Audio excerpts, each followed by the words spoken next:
So you mentioned before we started recording that your daughter is a burner as well. Well, she went with me in 2019. Oh, so you brought her? I brought her. I mean, what was one of the best things about the honorarium was, not so much, that they gave me some money or that I won it, but it was tickets. Mm-hmm. We got free tickets, we got discount tickets, we got parking passes, and we got themed camp status as an art support camp. So all of those things combined really made it a great experience. I mean, we got placed very nicely. It was one of my appeals to them was, it's like I said, I've got to haul 2 heavy batteries out to my piece, back and forth every day, morning and evenings for the night lighting.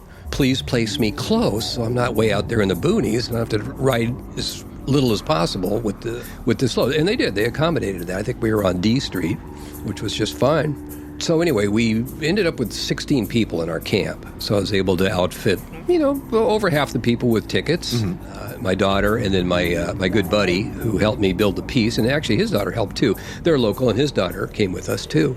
So I was able to supply my daughter with a ticket, mm-hmm. and some friends of hers with tickets, and that was just great. I remember one of my favorite moments of the whole event that year was when she came up to me and she goes, "Dad, this is way better than I thought it was going to be."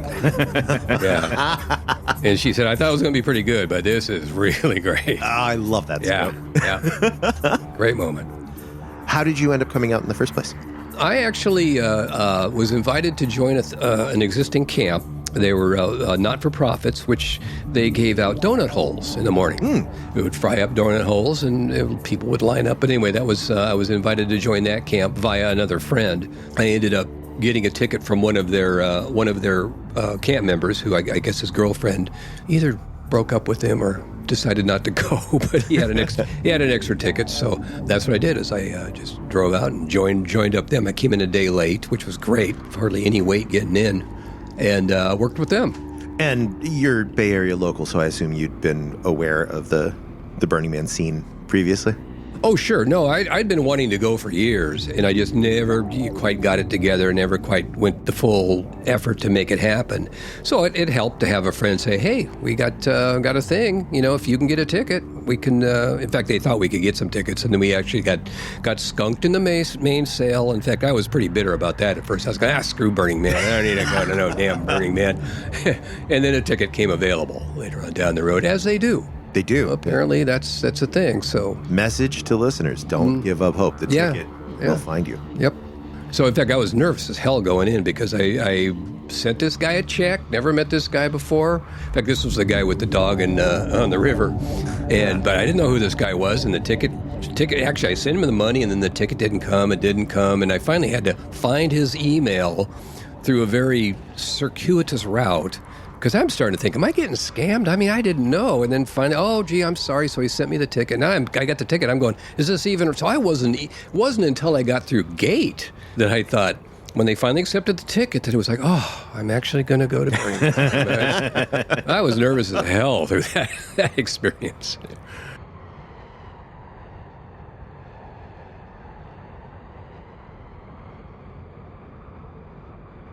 Well, speaking of our conversation that we're having right now that won't be in the episode about volunteers, isn't it great to be a volunteer who gives back to the community who has given you so much? As somebody who is in the opposite position where the community is suddenly giving me a lot, I still like to volunteer my time. We're going up to Nevada this weekend to do hot labor in the sun, and I'm not getting paid for that. That's just for funsies. It is just another instance of me taking time off work to go on a vacation, which is primarily me working harder on that vacation than I work at work. I just can't even imagine. I would have never came back to Burning Man. I did it twice, and I would have never came back if I wasn't given the opportunity to work too hard to do it. It's the choice of a jaded generation. Welcome to Accuracy Third. I'm Rex.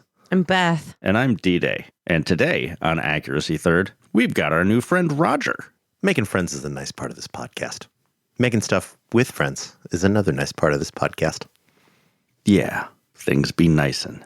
So today on the podcast, we have Roger, who doesn't have a ply name, but he does have some serious sophomore shit that he's going to tell us about. I love sophomore shit. I don't like when you ply a name shame. I'm just saying, some people have legitimate playa names. Wow. Not me, Just mind you. Just dropping it.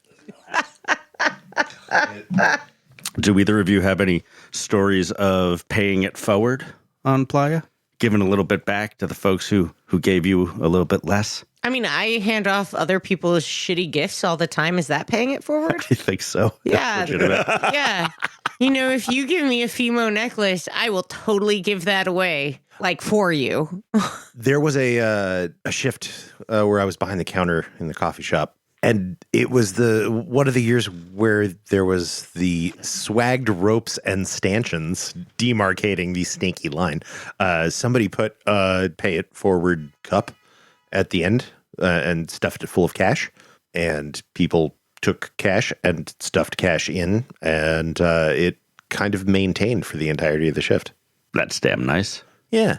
I mean, it's easy when paying it forward is just putting some pieces of paper in a cup. Mm-hmm. Yeah, which is also real gross at Burning Man. But if you're going to pay it forward anywhere, it might as well be there. Mike Daisy did this show that was totally made up upon further reflection. But one of the gags of it was that everyone put their money to go see the show in a box and on their way out, they could take as much as they wanted. So the idea being that like you put your ticket sales in here, and then when you leave, you can take if you want. It didn't do well. And if you would like to hear more about Mr. Mike Lying Shit Daisy, you should listen to This American Life episode 454, Mr. Daisy and the Apple Factory, immediately followed by 460, Retraction. And you will hear Ira Glass madder than he's ever been in his life. They don't even have the version of it that he recorded. They don't put that out anymore, which, by the way, while a lot of it was not actually factually observed by Mike Daisy, is very much real and true. So you're saying it's the ecstatic truth? I wish he was cool enough that I could use ecstatic truth on this gentleman, but he is not. He did a story about Burning Man. I've been trying to trick him onto this podcast. The only reason I keep inviting this sociopath into my life is hopefully that he will come and do part of his American Dystopia series that was about Disneyland and Burning Man. Well, make sure to send him this episode and he would never listen to enjoys being called a sociopath. The podcast. The Padcast? Padcast. Well, in case Mr. Mike Daisy ever does listen to this, Mike Daisy, I challenge you to come into the studio and look me in the eye and tell me that you're full of shit, and I will tell you that I'm full of shit, and then we can record your Burning Man stories on Accuracy Third, where we're all at least a little bit full of shit. Sometimes this Roger fellow goes to Burning Man, looks at Burning Man, and goes back to Burning Man and makes some art. Successful art. Art that we saw. Oh, yeah? What art was it? It was a tall kinetic sculpture called Cosmo that was on the promenade from Six to the Man. Yeah, I definitely saw that piece. It's one of the only pieces that is all swingy aroundy. Yeah, it was a kinetic sculpture on the Man. Rex on the keyboard will show it to you now like he showed it to me during the episode. Some nice synergy going on. No, I won't. No internet. Oh. I will. I'm pretty sure I can. Imagine we did, and like ooh or ah, Beth. Oh, wow. Yeah, totally. What a cool piece. Yeah, that's content right there. It's that thing. I for realisly saw this. Yeah. This is beautiful. Yeah. And we had that guy here, and he told us about it. It's true. And he was fun, and we were great, and this is the episode that he's in. This is Roger.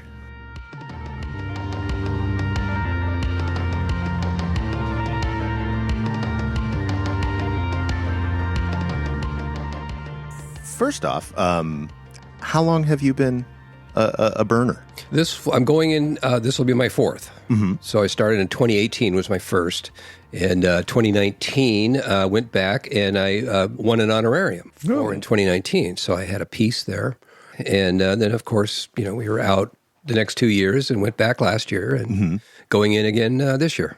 Tell us about your piece. That getting an honorarium in year two is some like serious sophomore shit. It was. Well, I was so taken by the event, and, I really didn't know what to, well, I sort of knew what to expect, but I was so blown away by the sheer volume of the art and the effort that so many people put into so many things. I mean, I found it incredible. So after experiencing that, I just left saying, I really want to be a part of that. I want to contribute to that. So somebody in my the camp that I was with, he had a piece in the show, and he said, "Hey, I hear they have an honorarium," and he suggested we collaborate on a piece, and I said, "Sure, let's do it." He had some experience, so he ended up bailing on that. He said he was going. Well, he said, I'm going to go canoe the Yellowstone River with my dog instead of going to Burning Man. And I thought, well, great, that's perfect, and it actually worked out better anyway. I think in the long run, because I couldn't quite figure out how we were going to collaborate. He was in Wyoming.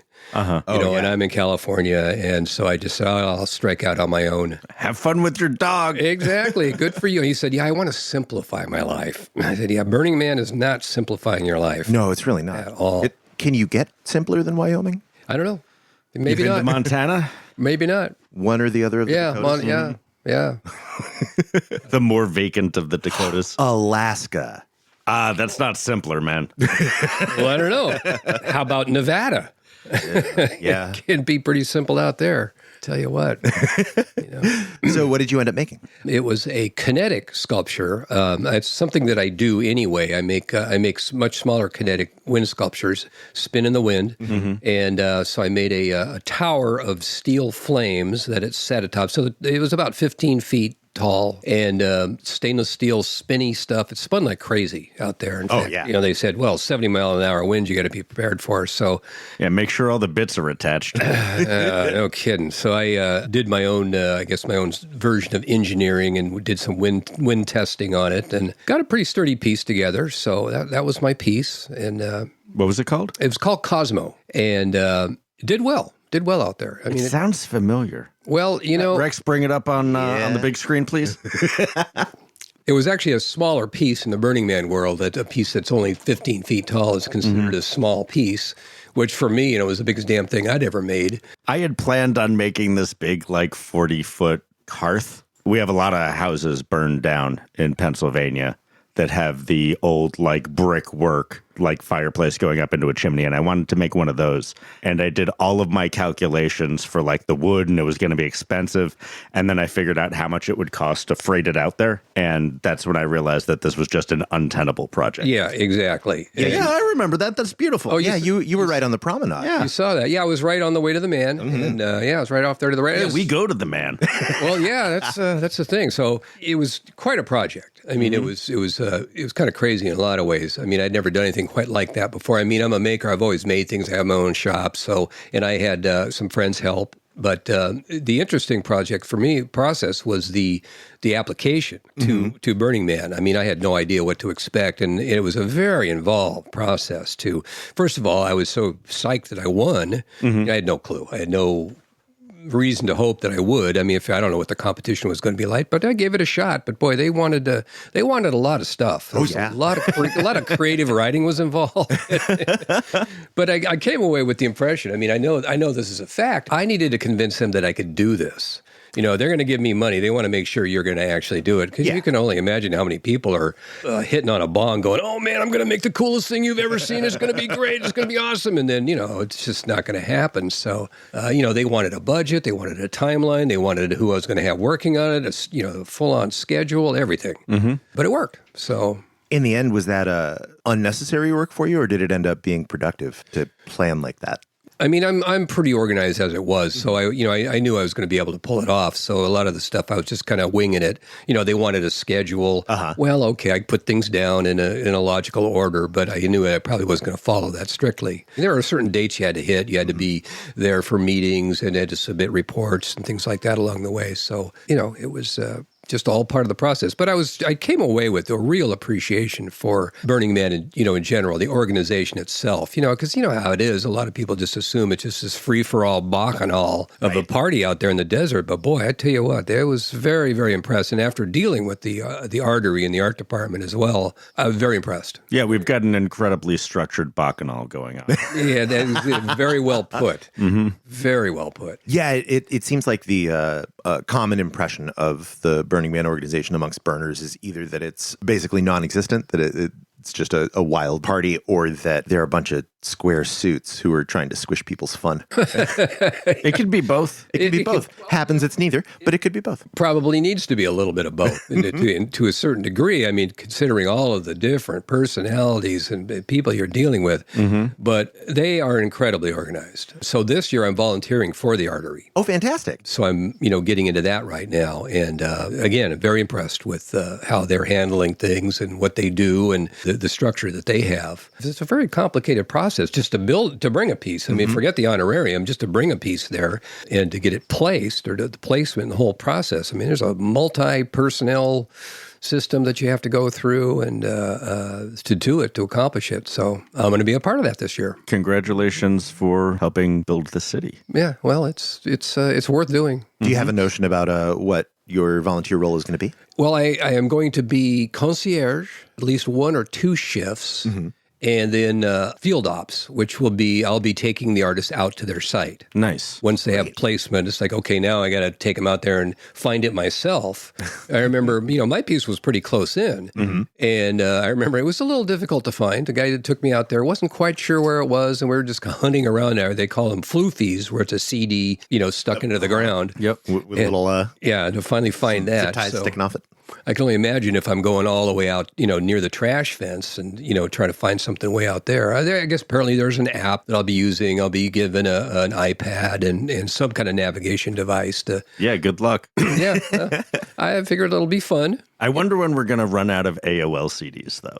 Like at some point, we've got to run out of. Never. How could we possibly? I've got a drawer full of CDs I can donate. Yeah, send them in. Yeah, all we all have to do is go to the dump and find the strata. It's going to be an entire decade of CDs. I love those art cards that I've seen that are covered with CDs like fish scales. Yeah. Those are great. Yeah, I think the first one I saw do that was literally entirely covered with AOL CDs. Dustfish, right? I think it was the Shark Car, but it's long enough ago that I don't know. Might as well be. It's something fishy. Give everybody credit for everything. That's what I say. It's been done. What did you find, aside from the application process, challenging about bringing art to the playa? Well, it's building it and then transporting it. As D-Day was saying, the piece you were talking about, and looking at the logistics of getting there, it was like, and I'm on a budget too. I don't have a lot of funds available, so I ended up making the thing completely disassemble so I could fit it into my van. So I was able to fit the whole sculpture into my van, completely disassembled, and all of my stuff. Oh wow! Yeah, I know that was a challenge in itself to do that. That's van stuff. It's a feat of compact camping. Yeah, but it was I just didn't really to rent a trailer or something like that and to haul it. I didn't want to do that, so that was particularly challenging. And then to build it out there. So now that it's disassembled, instead of just having a piece you could crane off of a flatbed and just set it there, which I was pretty jealous when I saw people doing that. I go, oh, look at that, you're done already. And I'm out here in the dust cranking nuts and bolts. But I had help at a good build team, and I actually ended up having to get a man lift from the heat department. I guess that's what we call them, heat. And they came out because it was so freaking windy. And trying to install that spinning part of the sculpture in the high wind was not something I had planned on. Because at home, we basically just stood the center shaft up and then built the rest of the sculpture around it. The lower part, we built around it. But that was not going to happen in the high wind. So, and they came out. They were great. They accommodated my every wish. I mean, that's one of the reasons I really wanted to volunteer with them. They were so freaking helpful, and they're just, they make everybody feel so welcome. So pay back a little bit. That's one of the nice things about the volunteer experience is you're basically asked to go be helpful and friendly to people. Yeah. It's nice. That's the emphasis is, make everybody feel welcome. So, and everybody's so excited. I mean, I was so excited when I showed up there. I was like, oh my God, here I am. I'm going to do this and, to see the spot and do that. Yeah, it was really fun. Really fun. What was the biggest surprise for you in bringing out art? Well, the biggest surprise at the time I remember was when we were out there. I mean, I only came in a couple of days early. it was only going to be a one-day build, what I figured, and it actually ended up taking 2 just because the wind was so bad. But there were so few pieces out there. We were out there, and I'm going, where is everything? I remember even going into the artery and asking them, and they said, we're wondering the same thing. Where the hell is everything? Or usually, trucks are rolling in, and they seemed a little freaked out about it. But some people showed up late. A lot of people showed up late or just on the day, and you see, and that was the same thing last year. I mean, it was dramatically late because of supply chain issues, apparently, and then the dust storm that happened during build week, which I guess was just horrific. The conditions last year were the worst I've ever seen them. Yeah. The depth of the dust was just monstrous. Yeah. It was great. What a shit show of a year. It was wonderful seeing art being built during the middle of event week. Again, everyone was struggling and happy. Delightful. It was a very classic experience. My first several burns, nothing was ready when the gates opened. Sure. Usually Thursday was when you expected everything to be up and going. That's why everyone was so excited to go out Thursday, Friday, Saturday. You finally got to see the burn. Yeah, because walking around earlier on, it's just where you're looking at everybody building, everybody. And I know there was, like you said, there was a lot of stress. I was seeing a lot of stressed people, and that's tough. A lot of people forgot how to do things in 2 years. Well, there's that too. Just out of practice. Out of practice. This year will be much better for a bunch of reasons. Well, we'll see. Yeah, because it was, and as the week went along last year, I was just getting so beat up on my bike. I mean, the roads just get more and more washboard everywhere I went. We were doing open camping last year, so we were way out on K Street, I think, or J, the second or the last street. So we had a long ways to go. Every time I went out to the playa, there was a long route to go, and boy, it was just getting worse and worse. And your wrists really hurt by the time you got to open playa. Yeah, it was like jackhammer. So this year I'm putting a little more work into the bike, and I'm going to have a lot more comfort, I'm hoping, this time around. I remember riding along one time and just doing the whole jackhammer thing, and this woman came riding along next to me, and she could have been drinking a cup of tea while she rode. She had big balloon tires and full suspension, and I go, all right, that's the way to go. It makes a huge difference. Yeah. So it's I'm taking in a more expensive bike, a full suspension mountain bike, and putting balloon tires on it, and it's going to be a nice bike. I went kind of the other way. I bought the cheapest cruiser bike I can get. It has no gears. It has no handbrakes. It's got no handlebars, only one wheel is attached. No seat. It's got no pedals yet. It's not even completely put together. Yep. It's in 2 rooms right now. When I half inflate those big old tires, it's going to be gorgeous. Especially that cruiser bike posture where you're actually sitting on your butt and your hands are just steering rather than leaning on your arms. Oh yeah, no, that's definitely something I learned early on. Is forget the mountain bike pose and all that. It's let's go for comfort. You want to be sitting upright, enjoying the view. Drop that seat, raise those handlebars. Indeed. I don't know. I'm doing speed out there all the time, biking as fast as I can. I keep telling you that's really not healthy. That sounds like I'm drinking my water. That sounds like e-bike stuff. You can ride an e-bike? Well, I'm the E on the bike. Okay, well. I see. So, Roger, as an artist who has brought art out to Playa, what is the art that you saw your first year that inspired you to actually take a stab at bringing it out?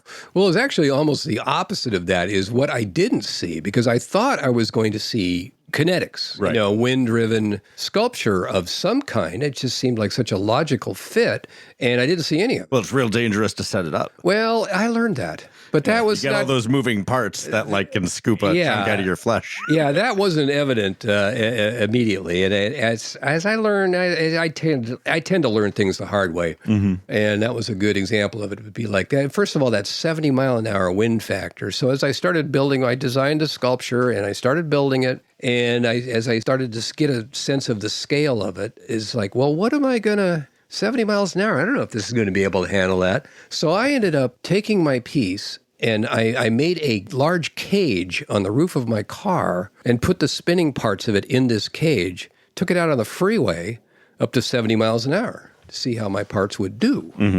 2 of them broke. I went, oh, shit. So I built in some reinforcement just from that experience.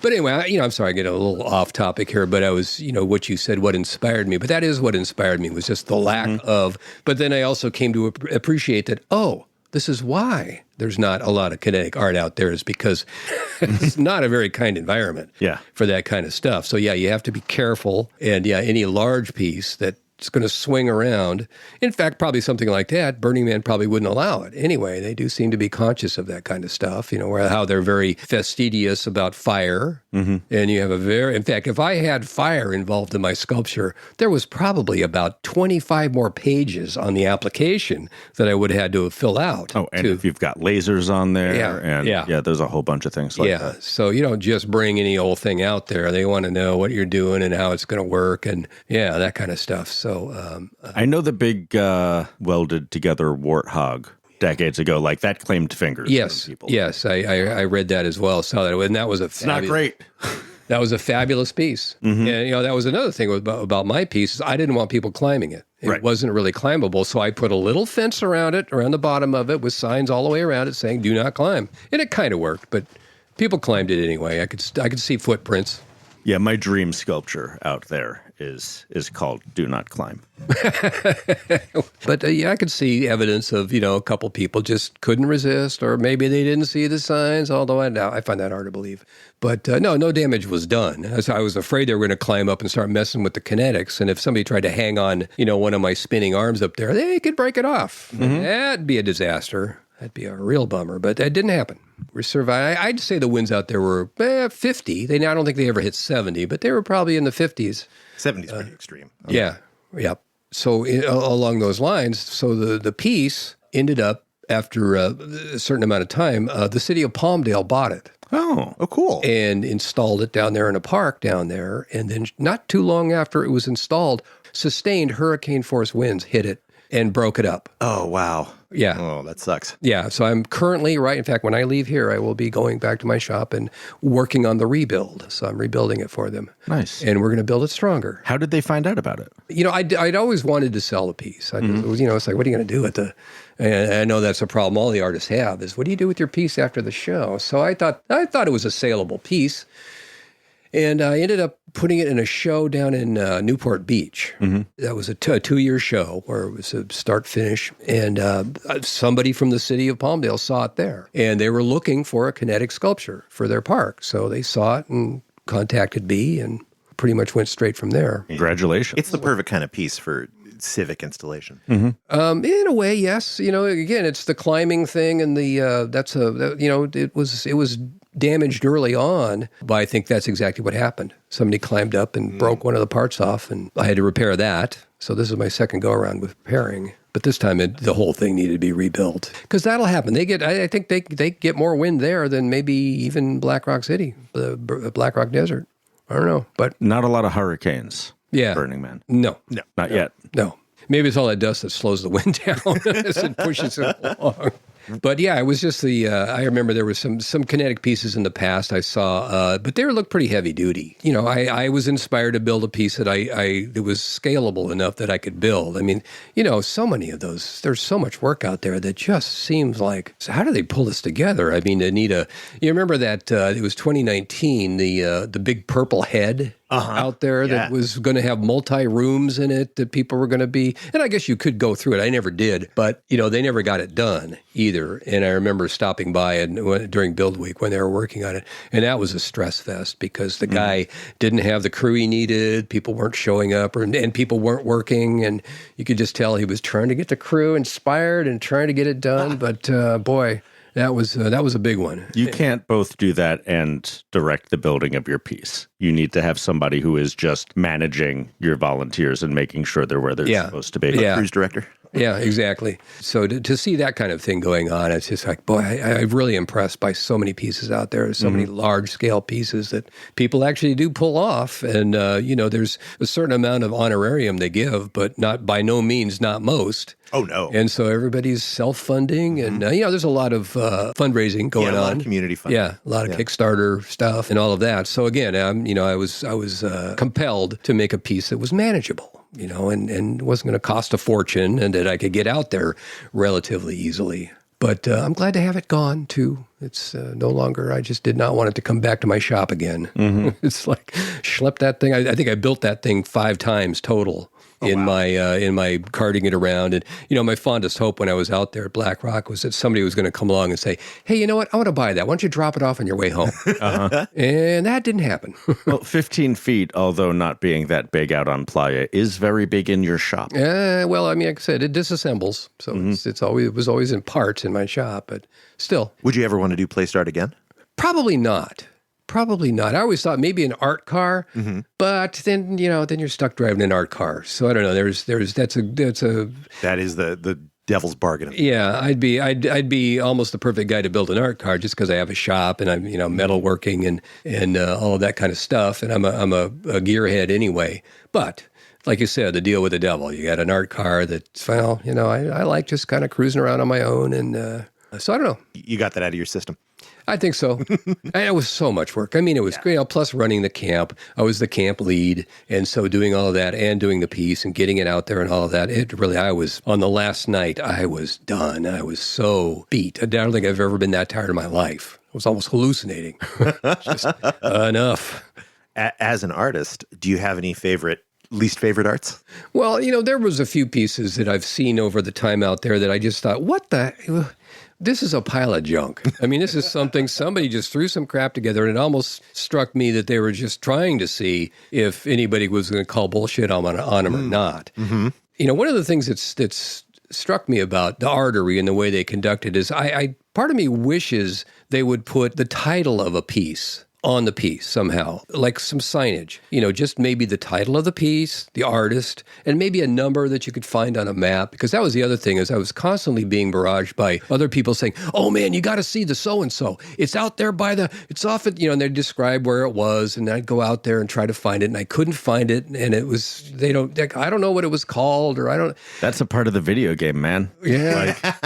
Like they just give you a quest, and you got to see if you can fulfill that quest. Yeah. I mean, I would love to have like maybe a little cabinet at every art so that if you want to like see the artist statement, you can open it up and see what it is. But like, I think a part of the discovery is just finding ineffable art out there and being like, what the living fuck was this supposed to be? That's, in fact, one of my jobs will be, I haven't signed, we have to sign up for our shifts in two batches, so I haven't signed up for it yet, but I will be leading some art tours when I go out there, and I'm really looking forward to that. And I get your point about just seeing it, and it's eye of the beholder, totally eye of the beholder.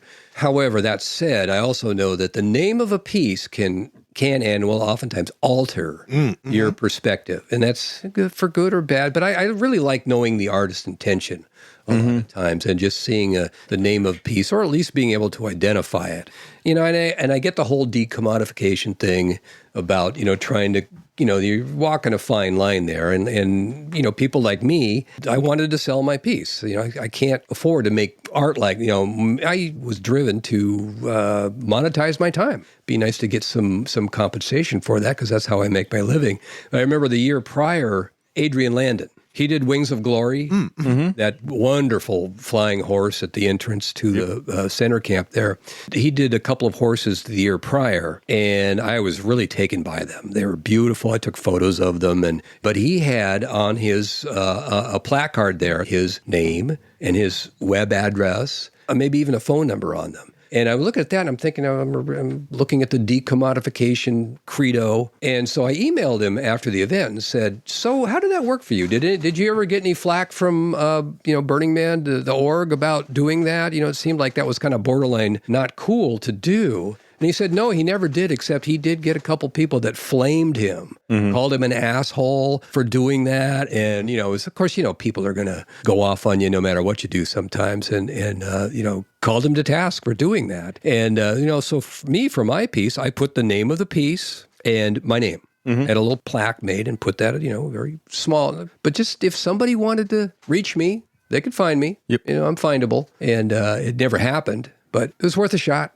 I think decommodification is like all our principles. It's descriptive and intention with all of the others. But I have a hard time with people who have a hard time with artists using Burning Man to build an audience.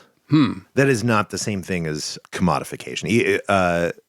I honestly don't think your art is complete until you have signed it and given it a name which isn't untitled. And that if you want to share that with your audience and your contact information or your portfolio, that is fully legit. Putting a sign on it that says that this piece is $15,000, that's not cool. Yeah, well, I like your idea of a cabinet. I hadn't thought of that, but that's a little thing that if you want, you can look. Yep. And if you don't want to look, don't look. I mean, it's up to the seer, the viewer. I like that idea. That's not bad. And it's not as if every piece of art that's placed doesn't come with the artist's name attached to it. You might not be able to find it on the art piece itself, but if it's located where the artery placed it, the artery can tell you the name of that piece and the artist. Well, that's true, but going to them and saying, okay, I saw this piece. Well, I guess if you took a photo of it and went there, that would work, and say, okay, whose piece is this? That's true. I mean, they have very careful record of where everything is, and I think there's a booklet of some kind that they put out, isn't there? Also, I don't think I saw it last year, but actually, the big map has some art, and then there's another art map that's in the What, When, Where, or has something like that. Years. Like most years, I can find 90% of the pieces that I want the names of through Google once I get home. Vague description of it and the year and Burning Man or Plyo will give you 15 different things that could be the thing you're looking for. True, but it's doable. You could do it, but it's the effort that you have to go to. Part of me thinks that they should make it a little easier for people to find this stuff. That's all. My difficulty is finding art cars. I don't know how to describe the art car that I've been looking for like 8 years to show other folks. It's because you're using the wrong term. They are mutant vehicles. Sure. And yet. That's a good point. Yeah.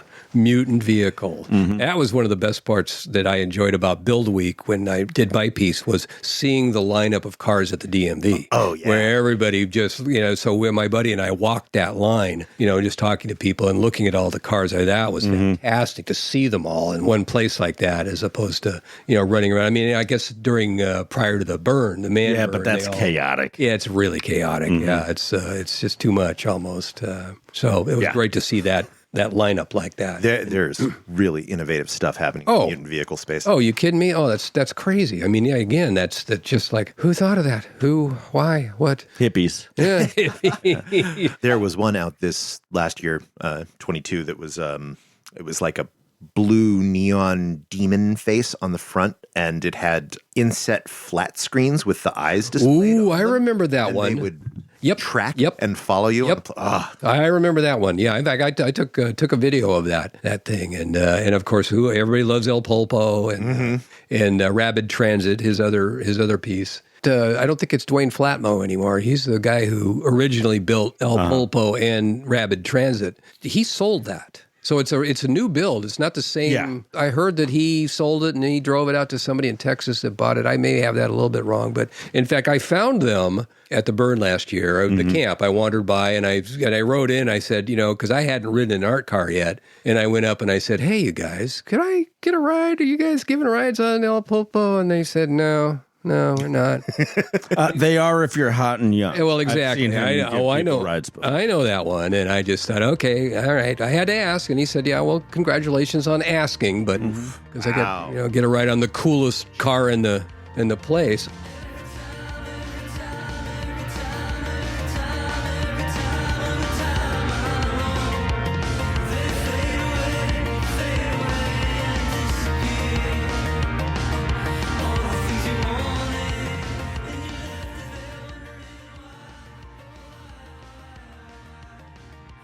Last year we had, I was offered 4 tickets from the Artery. We got 3 buddies to go with.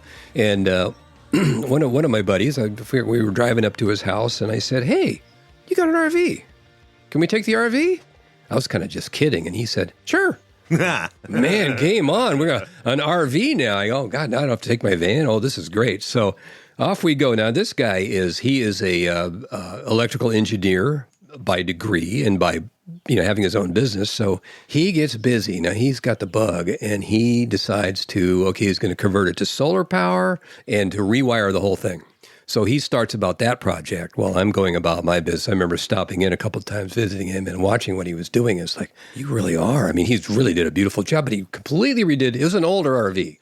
Perfect RV for Burning Man, because I remember going inside it going, "Oh, carpet's stained, the curtains are a little, this is not a primo RV." So Playa can only improve it. And then he decides that, okay, he wants to have misters for the camp. Mm-hmm. And, okay, he puts in a system for that. And now we got to get a trailer to haul a 125-gallon water tank with us. And he's, oh, my God. So this is all kind of happening at the last minute. And so off we take off, got the trailer, and we had this whole thing planned because we were going to do open camping, and I'm such a geek. I mapped where the sun is going to travel across Black Rock City and where the optimum place to camp is, so we could orient the vehicles so we get maximum shade. So we decided we want to get in there at 12:01. Don't get in there early. I read all the dire threats that if you show up early, they'll see you need a lot D. Yep, They don't want to go to Lot D. You do, though. It's great there. Is it? Yeah, it's the best fucking party all year is when you show up like 6 minutes ahead of time. It is a party where Delightful. everybody's in trouble. Yeah. Well, I didn't know that, so I just thought I want to avoid that. So we're trying to time it just right. We had a place to stay to kill some time until got dark and to head back up after dark. And as soon as it gets dark, the other car that was traveling with us calls and says, the lights on the trailer aren't working. And the running lights on the RV aren't working, or they're flickering. It's like, oh, shit.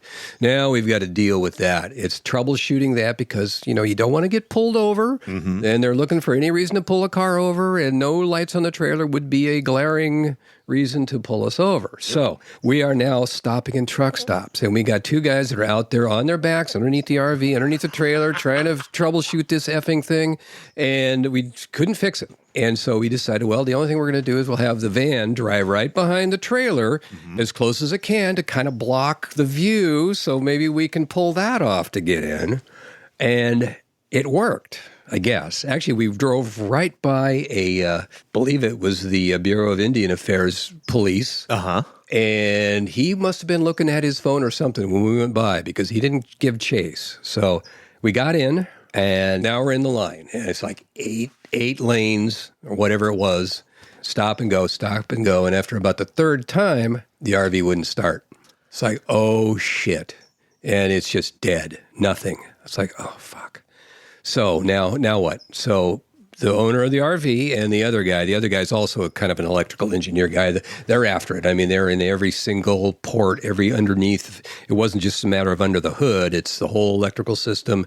And they're talking, they're troubleshooting. And it's like, oh, it's a melted bus bar, I think. They had overamped here. I don't even know what they're saying. And I'm just kind of walking around going, okay, what do I? And then finally, after probably about half an hour of this, I said, I'm going to need to go up and let them know, at the gate that we're back here and we're stuck. Get in your car! Okay, that's coming. So off I go, and I'm walking up the lane outside, the other side of the fence, walking up there, and I get close to the gate and I hear, we got a walker off of lane 1. And what, are they talking to me? It's like, oh, you're talking to me. What job that is. And so I get up there, and the guy comes up to me and goes, oh, what's your issue? Wow, excuse me. I go, we got an RV back here, lane 7. It's over there, down there by the porta potties, and, we're kind of stuck. He goes, okay, get over there and wait over there.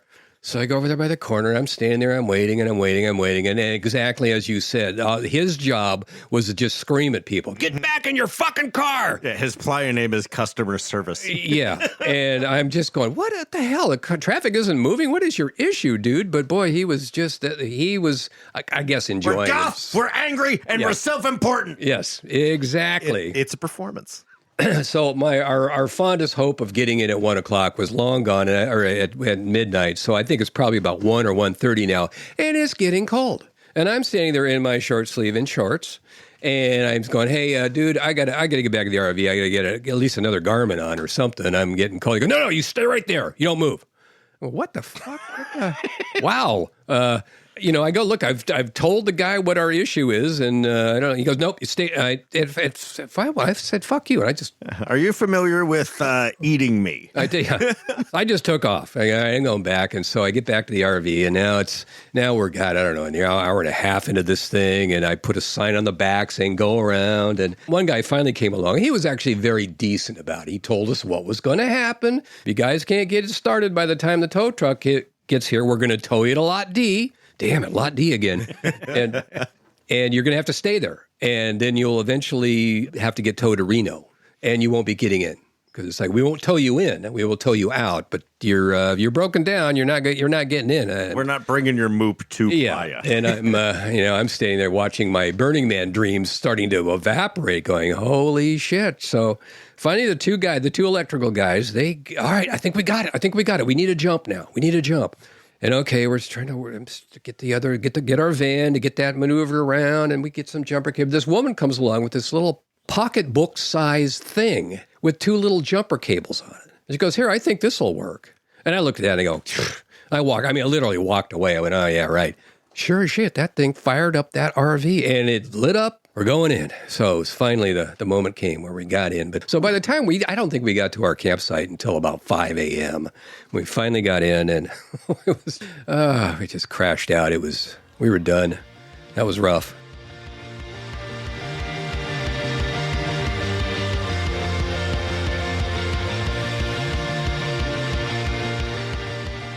And that there was Roger. Take a look at Cosmo online by searching in Google Cosmo Burning Man, and it'll come right up. It is a beautiful piece of moving metalwork. It was really nice hearing about Roger's art, because we're getting close enough to Burning Man that I'm getting really excited with the prospect of our midnight art walks. Mm-hmm. Oh, God, I'm so looking forward to it. I think I have a pair of good boots this year that will not kill my feet. I think. Good luck. It was also really nice hearing about sophomore success. I thought that wasn't allowed. It's pretty surprising, right? Like, you're not supposed to get anything right at Burning Man until the 3rd time. Yeah, but he's a professional fabricator out here. A lot of that translates. A lot of it translates. And clearly it wasn't without struggle. He almost killed himself with his sculpture, as you do. But, so many of the Burning Man stories about sophomore swings are sophomore swings and misses. So it's nice that he made a swinging piece of art. If it's your 2nd year going out there, you won't fail necessarily. Unless you try to make an art car. Yeah. Yeah. It's just... Don't. No, it's Not not your for you. 2nd year. It's not fun. Don't do it. No mutant vehicles until you've succeeded at one other thing. At least one. If there's one thing that we can push forward through this podcast, it should be that, like, our listeners, by and large, do not have mutant vehicles and do not aspire to have mutant vehicles. Let someone else do it. Someone else will. We still have that guy who won't come on and talk to us about his spa sauna art car. Guy, come on and talk to us about your spa sauna art car. / cryptocurrency and how we're wrong about it. Dude, I have a doc full of things that I believe about crypto. Do you think it just dissolved in the TXZ, whatever the fucking FTX? FTX? Yeah, and the rest of them? I don't know. It's not cool to be joking about all that crypto and NFT right now, considering what just happened to all the apes. Oh, did all the something apes happen? die? The apes are gone, man. Really? All the apes are gone. How did the apes gone? Oh, they got called back as loan collateral. Loan collateral? Yeah, so Can you do that? so here's the thing Wild. is somebody But they're not fungible. somebody borrowed against their GIF, All of them? and then the bank took their GIF, and you know what the bank didn't take? The money it lent them. So the bank now has pictures of apes? Monkey pictures. This is My dude, you and your spa art car, come and tell us about what's on the blockchain. that was like the main character of Twitter on the 4th of July, and I've just kind of exited from Twitter, so it was a lovely way to go. Join us on Blue Sky. It is fabulous on Blue Sky. It is so funny again on Twitter. Big thanks to Chris for the invites. Yeah, my man. Chris, who apparently I worked on the big balloon chain with at the Treasure Island Festival that was actually in West Oakland years ago. Oh, how about that? Yeah, we had a great time. Apparently, we were both a little drunk. No. Yes. Just a little reminder, as this episode comes out, Burning Man released the 2023 Survival Guide a week or so ago. Just so you know, if you don't want to read the Survival Guide in one hand while you were preparing for the burn in the other, you can shove the Survival Guide in your ears from your 3 friendly hosts, me, Beth, and that guy. If you're going to do it right and go all the way to part 3. It might seem a little tedious as you're getting through the long slog of part 2, but I promise part 3 gets real loose. Maybe go part 1, part 3, part 2. Real I'm loose. still trying to find the original audio from part 3 because we were so drunk and Rex was so annoyed. It was great once you have years of distance from it. My marriage was probably falling apart, and I may or may not have even known. Sorry. And if it's your first time going to the Burning Man or you're dragging some newbie along with you, maybe jam our Virgin Acculturation Guide in their ears so they won't show up on Playa all square and narky. In general, I would say the acculturation guide is more important. Like, do you really need chapstick? Yes. But do you really need to know what the fuck it is that we're doing out there? It's also concise. And other people tell it. It's more charming and Less drunk. you can find it on YouTube. You can. We're also on YouTube. We are on YouTube. Big thanks to Kubrick for putting our asses on YouTube. On top of YouTube, we are also on other social medias. You can find us there at Accuracy Third in one way or another. You can also email us at accuracythird, all spelled out, at gmail.com. And man, the music in this episode has not been chosen yet. So y'all go down into the show notes and see who the music in this episode is attributed to, as well as the real freeform way that I take notes about what is in this episode. It's getting real close to the burn. That means you need to put us on your calendar. Wednesday, burn week, 2 p.m. at Playa Home Companion at 6 o'clock in E. You can see the three of us get real nervous as we see you crowding around us. It's awkward and wonderful, and we'll have swag, and we'll have bottles, but also bring bottles because we can only bring so many bottles, and there tends to be a number of you. And more importantly than seeing us in person, come record with us. Come talk to us. Do you think you don't have any good Burning Man stories? You're probably right, but that's okay because we'll sit around and chat. We're very personable. We are. You can do it here in our incredible shed studio in Oakland, California. We love having literal live guests. And you can do it over the phone. We can talk you through how doing that works. So if you want to come talk to us, please do. Without you, we will not have enough content to make this interesting. So you fucking love Burning Man. You fucking love the stupid stories and things that you've been through. So come tell us about them. We want to hear. And if you're really shy and you don't believe in your own stories, bug your interesting friends. Come on our show and to listen to our show. Accuracy Third is produced by Accuracy Third. Accuracy Third is brought to you by our patrons on Patreon. Thank you, patrons. I will put up some brand new, real weird, extra long interviews for you very, very soon. Thank you, patrons. And thank you, listeners. Bye.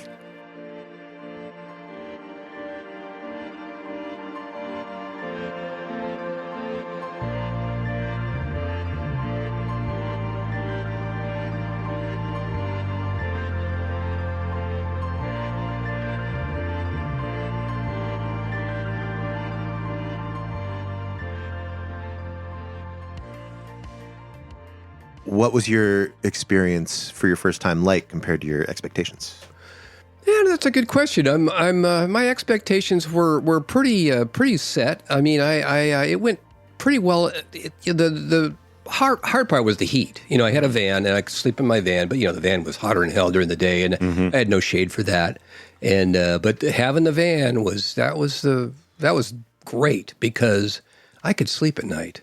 Yeah. Close those doors, and that cuts a lot of the sound out. That was the one thing that blew me away. It was like, there's a lot of people that really need you to hear their music at 3 a.m. Yep. Driving around an art car. I was like, okay, that was a thing. But bunch of people could work on their self-esteem out there. Exactly. Or people in the morning with a megaphone. With a bullhorn. I talking whatever shit they wanted to talk because they needed to be heard. And they woke up at 5, had their run, and now they're obnoxious. Yep. I will admit I've been the asshole on the bullhorn lots of times, but I've done it during reasonable hours. Yeah, Okay. not before 2 in the afternoon. We appreciate that. Yeah, 5 a.m. I'm sorry, that is just not okay. What's wrong with you people? That's why it's important to have a paintball gun with you on playa. Oh, good. I'll put that on my list. Yeah, I don't have that on my list. Was there a moment that first year where you realized this was a thing you were going to have to keep doing? Yeah, that happened pretty early on. I said the whole thing amazed me. And the more I went around, I mean, it wasn't just the art. I mean, the art really did impress me. I'm an artist myself, so that was something that really did blow me away. But it was just, as you move around the city, and it's just every single block were those moments where you just go, what the fuck? Who the hell thought of that? And not only did they think of it, but they got it out here and they're doing it. I mean, every single block, it just was amazing. And I just never got tired of that. It just blew me away and still does. Like they say, you can't see it all and you never will. And it never gets old, at least not yet. There's a lot of brilliant idiots out there. Yeah. One of my best examples last year was there was a woman standing there on the street and she was pretty much entirely naked and she was silver. Like Goldfinger silver, but she was purely silver, and she had a sign, and she was encouraging us to become silver. And I saw her, I just went, why?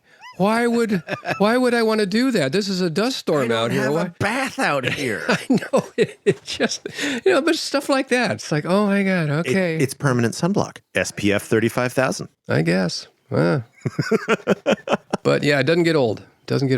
Don't people realize that, no sequins also means don't cover yourself with paint so the paint flakes off into the playa? Do we have to be that hyper specific with think about the shit that you're mooping? Well, we're not all on the same page. Not everybody reads the Moop manual. So. Society!